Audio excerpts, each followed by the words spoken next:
Honda एक ऐसा नाम जो आज करोड़ों लोगों की स्कूटी और गाड़ियों पे दिखता है, जो मोटरसाइकिल्स, कार्स, इंजन्स, रोबोट्स और इवन बड़े बड़े एयरक्राफ्ट्स भी बनाती है। बट शॉकिंगली इतनी बड़ी कंपनी के मालिक को बचपन में भयंकर गरीबी से गुजरना पड़ा। साइकिल मोटरसाइकिल तो छोड़ो, सही से खाना पीना ना होने की वजह से इन्होंने अपने 5 भाई बहनों को खो दिया और वहाँ से निकलकर इन्होंने एक वर्ल्ड नोन ऑटोमोबाइल कंपनी बनाई। ये कहानी है वर्ल्ड के one of the biggest automobile manufacturer Soichiro Honda की।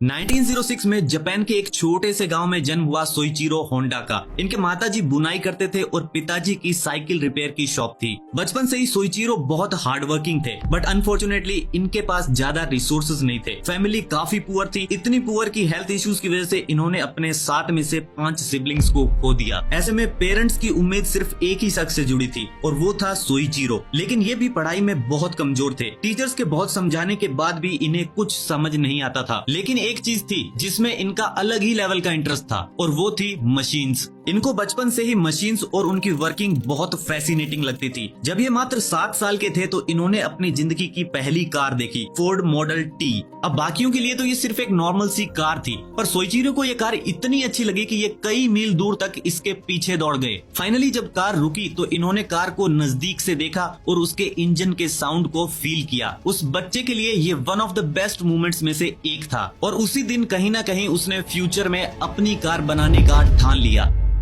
इस इंसिडेंट के बाद इन्होंने पढ़ाई से पूरी तरह अपना ध्यान हटा लिया और अपने पिताजी के साथ साइकिल रिपेयर का काम सीखने लगे। सोइचिरो की कड़ी मेहनत और डीप इंटरेस्ट की वजह से वो बहुत जल्दी रिपेयर का काम सीख गए। सिर्फ 16 साल की उम्र में उन्हें मशीन्स की काफी तगड़ी नॉलेज हो चुकी थी। बट सोइचिरो इस सब से खुश नहीं थे। वो अब कुछ बड़ा करना चाहते थे और नियति को भी शायद यही मंजूर था, क्योंकि अगले ही दिन न्यूज़पेपर में कुछ ऐसा आया जो सोइचिरो के सपनों को उड़ान देने वाला था।